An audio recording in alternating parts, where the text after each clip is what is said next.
righteousness in a community. Likewise, when we talk about consciousness, we are talking about how we can coexist, how we can celebrate all religions, all paths to be celebrated. How do we do that? When we recognize the basic principle of our culture. No God, goddess, divine is within each one of us. So it doesn't matter for us which way we worship God. It does not matter. It does not even matter if somebody does not worship God. That is freedom of thought. So when we say consciousness, we are looking at these basic principles that allows us to coexist. Now when we as declaration of consciousness, as a movement, when we evaluate leadership, Prime Minister Modi ji shows his exemplary ability to lead India through the various initiatives. And these initiatives, we look into it as from the factual end of points. Like for instance, when we say the COVID diplomacy, we were able to support so many nations by giving them the COVID vaccine. Now what is not normal in the West is the ability to give for free. And we did it. We gave it to all nations for free, without making it a big news, without making a big deal, because it was a part of our nature. Prime Minister Modi ji mentions we cannot profit from others' suffering, and it is only our nature to do good. So when you look into the various initiatives he's taken, every one of those initiatives is that which should be recognized, that which should inspire generations to come all across the globe. And most important is our Indian narrative. So when we look at Operation Sindoor,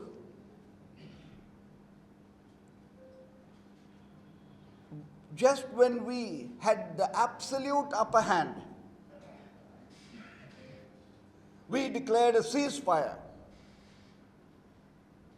To make a decision to go for a ceasefire when we had an absolute upper hand meant a deeper truth. The deeper truth was suddenly knowing that Operation Sindoor was not between India and Pakistan. There was China involved. There were other countries involved. And they all wanted India to go into prolonged war. So, at the time when we had upper hand, Modi ji declared ceasefire to avert not only civilian casualty on both sides, but most important, to avert Third World War. Third World War passed by us, and it passed through without it being proclaimed. Operation Sindoor did the job.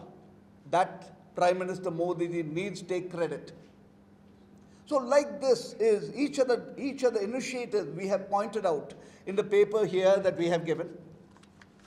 So based on these points that we have over here, I would request you to go through it, because each of these points have been verified for what it is, and what we suggest for each of us is to go through the Declaration of Consciousness site, and when we are convinced, yes, that Prime Minister Modi ji needs to have the Nobel Peace Prize, please fill in the nominations individually and allow for the recognition of Prime Minister Modi ji and especially our culture, our philosophy that needs to be learnt world over. What does Mother India mean? How do we manage? For over thousands of years, we have been a society where we welcomed all. We celebrated all the paths. We understood the word freedom, the freedom of thought, the freedom of worship, the freedom to think and to progress, to align science with our belief systems, to upgrade our thinking. So,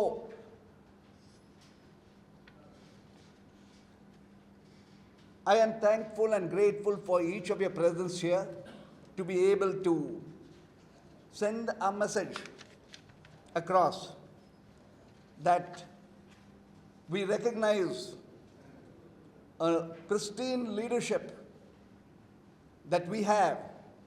Imagine this vast number of people being lifted from poverty. And how did Prime Minister Modi ji manage to do that? He digitalized India. Today, so many other nations, Africa especially, so many other nations are being supported to digitalize. Why? To alleviate people from poverty to prosperity. And this is Prime Minister Modi ji literally sharing the most beautiful aspect of leadership, that is, that everyone is benefited across the globe. So divine beings, go through this, and I would love to take your questions, thoughts. Looking forward to your thoughts and questions. Gratitude. Thank you. நீங்கள் தமிழே சார்ந்த கேட்கலாம் கேள்வி. சரிங்களா, எப்படினாலும் கேட்கலாம். சரிங்களா, English and Tamil. இல்லை, அடுத்த தமிழில் பேசுவார். இப்போ மறுபடியும் கொஞ்சம் தமிழில் அந்த விஷயம். சரிங்க, சொல்லுங்க. இப்போ இங்கிலீஷில் பேசுனீங்களே. சரிங்க. இப்போ நீங்கள் சொன்ன விஷயத்தை வந்து சரிங்க, ஷார்ட்டாக தமிழில் சொல்லுங்கள். சரிங்க. இப்போ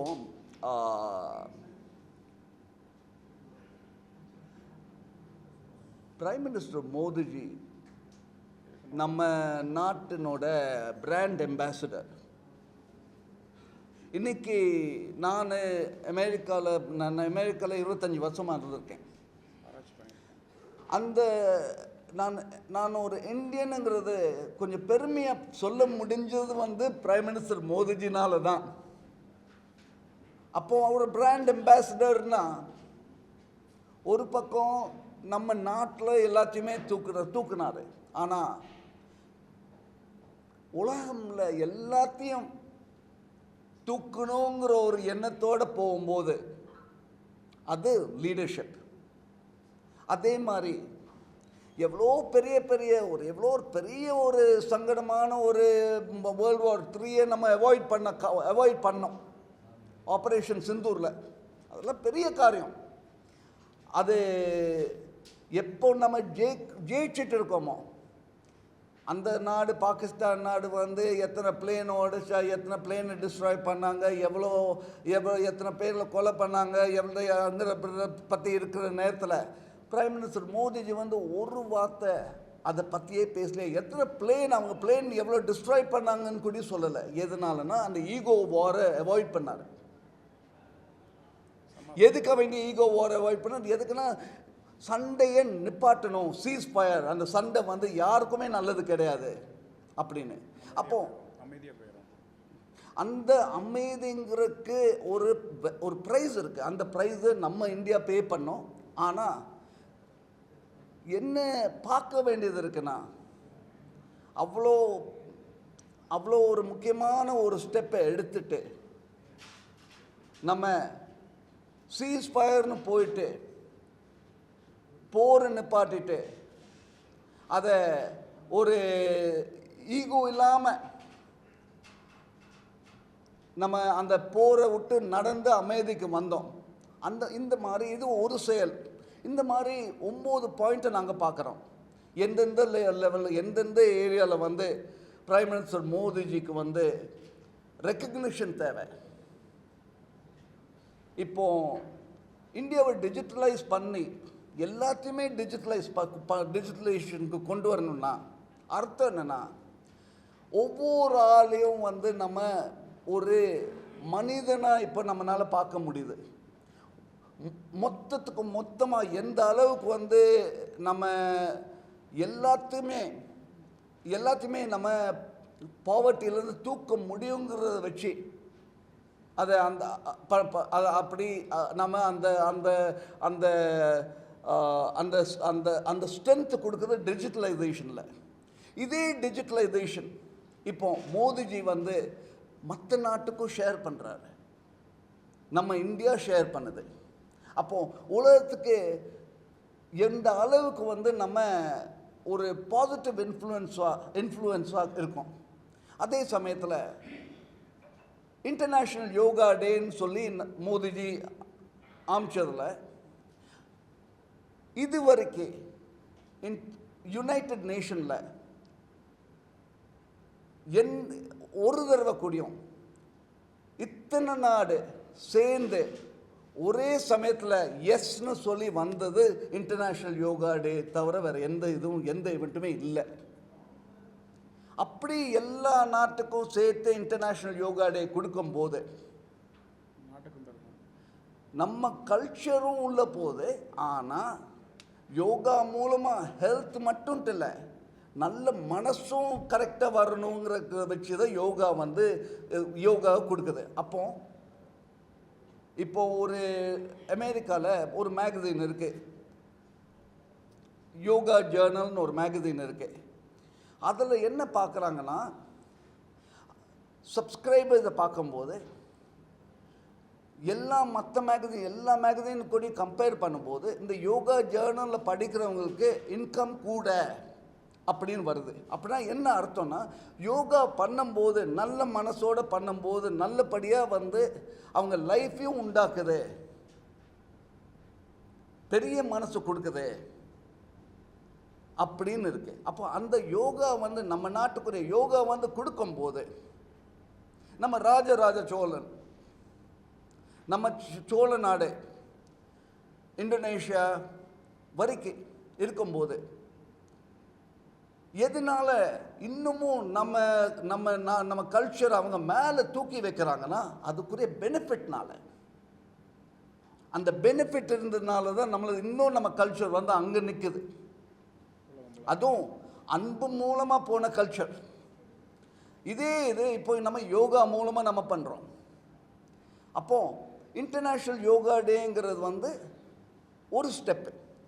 யோகா எதுக்கு பண்ணுறோம்? நம்ம கான்ஷியஸ்னஸை கூட்டுருக்கு, நம்ம கான்ஷியஸ்னஸை எக்ஸ்பேண்ட் பண்ணுறதுக்கு. அப்போது டெக்ளரேஷன் ஆஃப் கான்ஷியஸ்னஸ்ங்கிறது இன்டர்நேஷ்னல் யோகாவுக்கு அடுத்த ஸ்டெப்பு.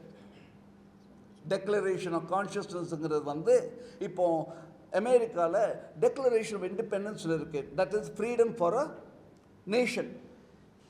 டெக்ளரேஷன் ஆஃப் கான்ஷியஸ்னஸ்ங்கிறது வந்து இன்ட்ரின்சிக் இன்ஹெரண்ட் ரைட், எல்லா மக்களுக்கும் உலகம் முழுவதும். இதுதான் டெக்ளரேஷன் ஆஃப் கான்ஷியஸ்னஸ். இதில் வந்து நம்ம நோபல் பீஸ் ப்ரைஸ்னு சொல்லும்போது பீஸுங்கிற வார்த்தை கான்ஷியஸ்னஸ்னால தான் நடக்கும், வரும், இருக்கும். கான்ஷியஸ்னஸ் இல்லைன்னா அந்த வார்த்தை பீஸுக்கே இடமே கிடையாது.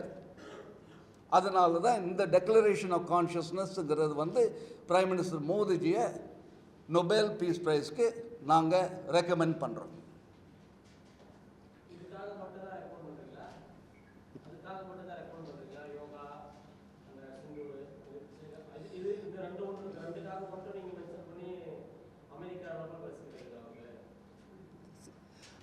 இப்போ நமக்கு ஒரு 9 பாயிண்ட் இருக்குங்க டெக்ளரேஷன் ஆஃப் கான்ஷியஸ்னஸில். அந்த பாயிண்ட்ஸ் வேணால் நான் எடுத்து சொல்கிறேன். ஏன்னா நமக்கு வந்து நிறைய ஏரியாஸ் இருக்குது. மொத்தம் 9 பாயிண்ட்ஸ் இருக்குது. அந்த 9 பாயிண்ட்டு வந்து நாங்கள் டீட்டெயில் பண்ணி ஒரு சோர்ஸ் சைட்டேஷன் கொடுத்து பண்ணியிருக்கோம், கொடுத்துருக்கோம் இந்த டீட்டெயில்ஸில். 9 பாயிண்ட்ஸ் வந்து ஆராய்ச்சி பண்ணி அதை பார்த்து அந்த ஒவ்வொரு விஷயத்தை அவர் செஞ்ச விஷயத்தை ஆராய்ச்சி பண்ண பிறகு தான் இது கூட முடிவுகள் நாங்கள் எடுத்துருக்கோம். நான் இப்போ சொன்னது ஒரு எஸ்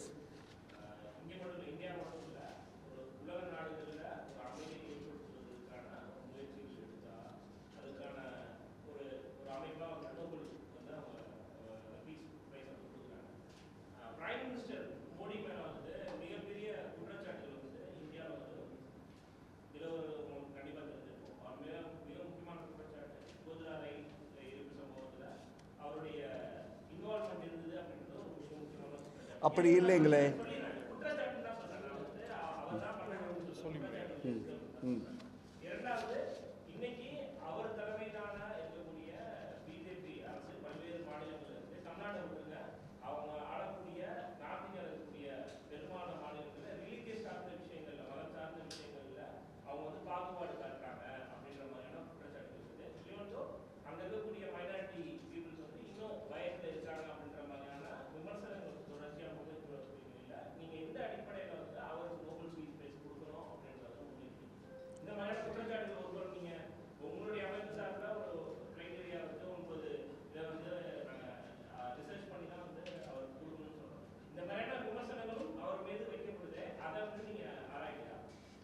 இப்போ யோசனை பண்ணி பாருங்கள்.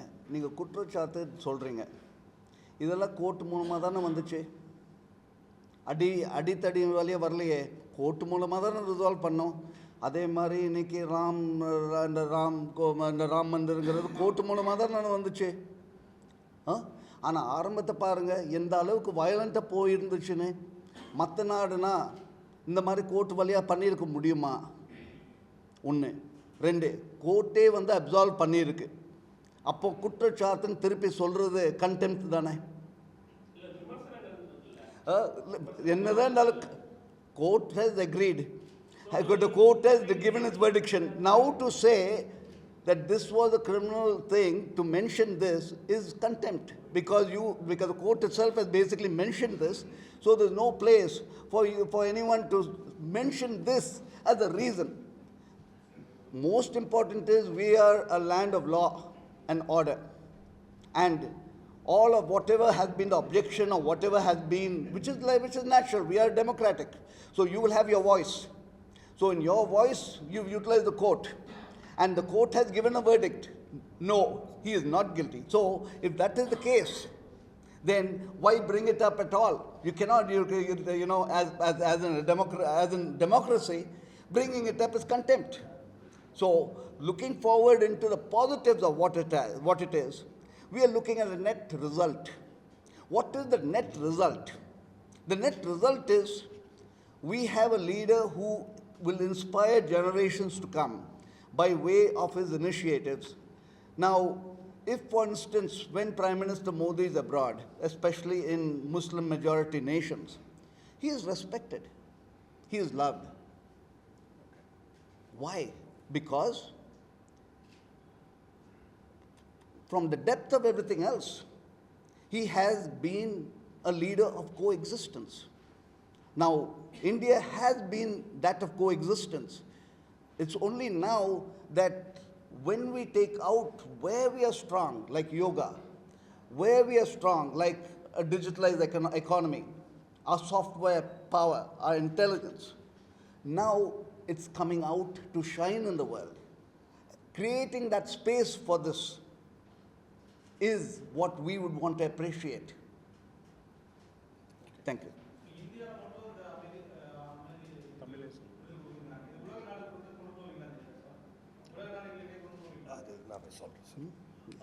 எஸ் சார், உலக நாடுகளுக்கு கொண்டு போகிறதுக்காக தான் வந்து எப்போவுமே நோபல் பீஸ் ப்ரைஸ்ன்றது உங்களுக்கு தெரிஞ்சிருக்கும். அது வந்து அவங்களுடைய ஜூரி தான் வந்து செலக்ட் பண்ணுவாங்க.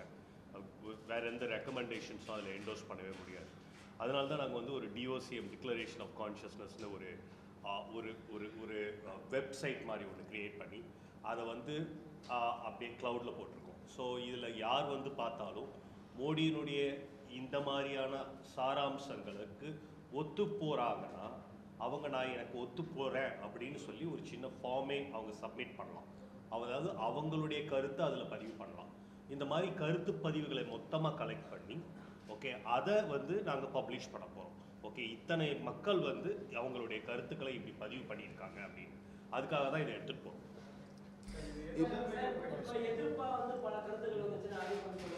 கண்டிப்பாக அப்படிதான் இந்த சைட்டே அப்படிதான் இந்த சைட்டே இருக்குது. அதாவது எதிர்ப்பு வந்து எல்லா பக்கத்துலையும் கிடையாது. இல்லை நீங்கள் எவ்வளோ பேர் எதிர்பார்க்கணும்னு நீங்கள் எப்படி சொல்ல முடியும்? இப்போ ஒரு இடத்துல இருக்கணும், ஒரு 10 பேரில் 10 பேரில் 2 பேர் தானே இருக்காங்க. அப்போ 8% அது பாஸ் தானே வரும். அப்போ நம்ம எல்லாத்தையும் அது சொல்ல முடியாதுல்ல. அதுதான் கரெக்ட் சார். அது சார் அதனால தான் சொல்கிறேன், இந்தியான்றது மட்டும் இல்லாமல் குளோபலைஸ்டாக எடுத்துகிட்டு போகிறோம். இந்த என்ஆர்ஐஸ் இருக்காங்க யூஎஸில், ஓகே வெஸ்டர்ன் கண்ட்ரீஸில் இருக்கிறவங்க, இவங்க எல்லாருக்குமே இது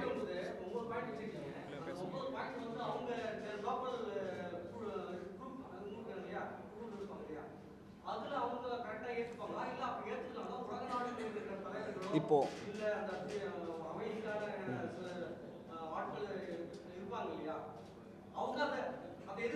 நல்ல இப்போ இப்போ இப்போ இந்த நம்ம 9 பாயிண்ட் கான்ஷியஸ்னஸ்னு சொல்கிறோம். இந்த கான்ஷியஸ்னஸ்னு சொல்கிறத பொறுத்த அளவில் இது வந்து குளோபல்னு சொல்கிறது கூடிய தப்பு. நம்ம எல்லா மனிதனுக்கும் வேணுங்கிற ஒரு எண்ணம் எல்லா மனிதனும். இப்போது நான் வயலன்ஸ்னு சொல்கிறோம். நம்ம நாட்டில் நான் வயலன்ஸுங்கிறது வந்து ஒரு வே ஆஃப் லைஃப்.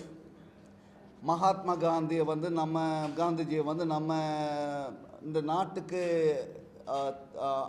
இந்த நாட்டினோட ஃபவுண்டிங் ஃபாதர்னு ஏன் கூப்பிட்றோன்னா அஹிம்சானால. ஆனால் இந்த கான்செப்ட் ஆஃப் அஹிம்சா வந்து எல்லாத்துக்கும் புரியுது. மகாத்மா காந்திஜி இருக்கும்போது ரொம்ப பாப்புலரான லீடராக இருந்தார், ஏன்னா அஹிம்சாங்கிறதுனால. ஆனால் மற்ற நாட்டில் வந்து அஹிம்சாங்கிறது வந்து அந்த வார்த்தை அஹிம்சாங்கிறது வந்து ஒரு வார்த்தையாக தான் இருந்துச்சே தவிர ஒரு வே ஆஃப் லைஃபாக இல்லை. டெக்ளரேஷன் ஆஃப் கான்ஷியஸ்னஸ்ங்கிறது வந்து எல்லா மக்களையுமே நம்ம ரீச் பண்ணி இந்த பிரின்சிபிள்ஸை கொடுக்குறோம். மொதல் பிரின்சிபல் 1 அஹிம்சா. 2 சின்ன பிள்ளைங்களை நம்ம பாதுகாக்கிறோம். எஜுகேஷன் எப்படி எஜுகேஷன் என்ன ஏது பார்க்குறோம், வெல்ஃபேர். 3 உமன்ஸ் ரைட்ஸ்னு சொல்கிறோம்.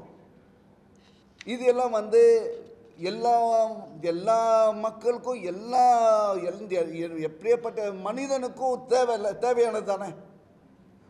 4 வயசானவங்களுக்கு மரியாதை கொடுக்குறோம். இந்த கான்செப்ட் வந்து நம்ம நாட்டில் இருக்குது, சைனாவில் இருக்குது, ஈஸ்டர்ன் ஃபிலாசபியில் இருக்குது. வெஸ்டர்ன் ஃபிலாசபியில் அவ்வளோ கிடையாது. அதே சமயத்தில் யூனிட்டின்னு சொல்கிறோம். எல்லா மனிதனும் ஒன்றுன்னு சொல்கிறோம். நீ எந்த சாமியும் கும்பிடு, நம்ம ஒன்று தான், யூனிட்டி. அதே மாதிரி ஃப்ரீடம் ஆஃப் தாட். நான் சாமியை கும்பிடுவேன், எந்த சாமியை கும்பிட்றேன்னு எனக்கு இருக்கோ, நான் சாமியை கும்பிடவும் மாட்டேன், அது வந்து என்னோட ரைட், ஃப்ரீடம் ஆஃப் தாட். அதே சமயத்தில் எல்லா ஆர்கனைசேஷன்லேயும் வந்து நம்ம சொல்கிற எங்கெங்கே வந்து எல்லாம் சேர்ந்து வேலை பார்க்குறோமோ, கான்ஷியஸ்னஸோடு சேர்ந்து வேலை பார்க்குறோமோ, அது வந்து முக்கியம்னு. இந்த பாயிண்ட்ஸ் எல்லாம் வந்து யூனிவர்சல் பிரின்சிபிள்ஸ். அதே மாதிரி நம்ம எர்த் சொல்கிறோம், சஸ்டெயினபிலிட்டி, கிளைமேட் சேஞ்சுக்கு நம்ம எல்லாம் சேர்ந்து தான் நம்ம ஆக்ஷன் பண்ணணுன்னு. எங்கே கான்ஷியஸ்னஸ் இருக்கோ அங்கே சொல்யூஷன் இருக்குது. இப்போ ஆல்பர்ட் ஐன்ஸ்டைன் இருக்கார். அவரோட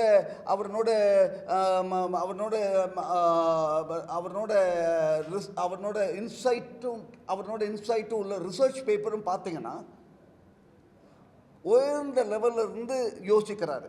அந்த உயர்ந்த லெவலில் இருந்து யோசிக்கிற மனசு எல்லாத்துக்கும் அந்த கெப்பாசிட்டி இருக்குது, கான்ஷியஸ்னஸில் இருக்குது.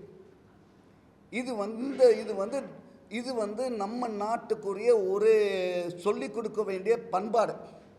எல்லாத்துக்கும் அந்த கெப்பாசிட்டி இருக்குது, பொட்டென்ஷியல் இருக்குது. இதுதான் டெக்ளரேஷன் ஆஃப் கான்ஷியஸ்னஸ்.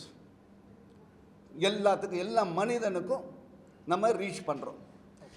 எஸ்.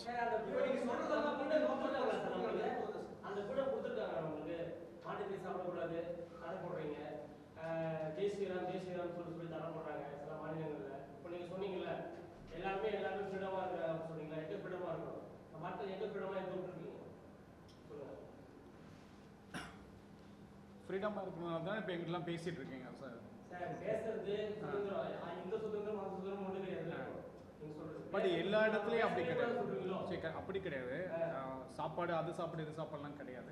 ஒவ்வொரு விஷயத்திலும் ஒவ்வொருத்தவங்களுக்கு மாறி அப்படி எல்லாத்தையும் அவங்க சொல்லல இல்லை. அதேதான் ஒவ்வொரு விஷயத்துக்கும் ஒவ்வொருவரோட இப்போ நான் என்ன சாப்பிடணும் நான் தான் முடிவு பண்ணணும். கரெக்ட். சரிங்களா? நீங்க என்ன சாப்பிடணும் நீங்க தான் முடிவு பண்ணணும். கரெக்ட். நான் என்ன கடவுளை கும்பிடணும், நான் என்ன ட்ரெஸ் பண்ணணும் நான் தான் முடிவு பண்ணணும். ஆமா. அப்போ இந்த மாட்டுக்கறி பிரச்சனை, ஜெய் ஸ்ரீராம் பிரச்சனை, நிறைய இடத்துல வந்து தலித் சமுதாயத்தை பத்தின தாக்கப்பட்டிருக்கிறாங்க. கோவிலுக்குள்ள சர்ச்சுக்கு மேல ஏறி காவி பண்ணிடுறாங்க. இப்போ இதெல்லாம் சுதந்திரமா? இதெல்லாம் உங்களோட சுதந்திரம் சொல்லுவாங்க. ஓகே, அப்படி இது வந்து நாங்கள் வந்து ஒரு இந்த நோக்கம் வந்து நோபல் பரிசுன்னு பேசியிருக்கோம். அதாவது காரணம்னா எங்களுடைய சொல்கிறேன் சார் சொல்கிறேன் பிரதர். எஸ் நான் சொல்றேன். ஓகே, இப்போ இந்த நீங்கள் சொல்கிறதெல்லாம் வந்து பாயிண்ட் ஆஃப் கான்ஃப்ளிக்ட்னா என்ன சொல்கிறீங்கன்னா, உங்கள் ஒவ்வொரு ஆளுக்கும் நம்ம ஒரு வே ஆஃப் லைஃப் இருக்குது, நான் ஒரு வே ஆஃப் லைஃப் இருக்குது. அந்த பாயிண்ட் ஆஃப் கான்ஃப்ளிக்ட்டை தான் அட்ரஸ் பண்ணுறதுக்கு டெக்ளரேஷன் ஆஃப் கான்ஷியஸ்னஸ் இருக்குது. எப்படி சொல்கிறோன்னா, இப்போது ஒரு நம்ம சேர்ந்து வாழணும்னா அப்போது சில பிரின்சிபல்ஸ் இருக்குது. இப்போ நமக்குள்ளே ஒரு சண்டை வருது, ஒரேடியாக வயலன்ஸுன்னு கொண்டு போனால் அப்போ பிரச்சனை தான் வரும், வேறு வழி இல்லை. அதே சமயத்தில் ஃப்ரீடம் ஆஃப் தாட் இருக்குது.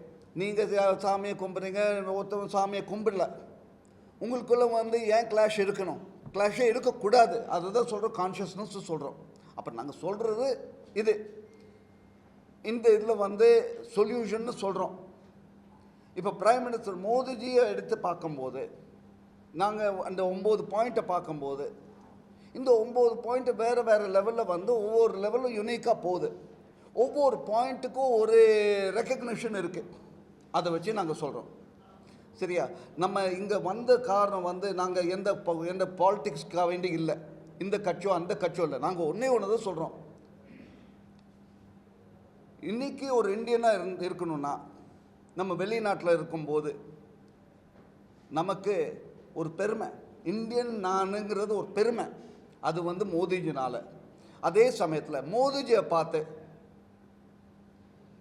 லட்சக்கணக்கான யூத் ஜெனரேஷன்ஸ் டு கம் அவங்க இதை இன்ஸ்பயர் ஆகி அவங்க கூட கொஞ்சம் ஒரு நல்ல உலகத்தை உண்டாக்க முடியும். இப்போ இந்த கான்ஷியஸ்னஸை வச்சு அதை சொல்ல தான் வந்தோம்.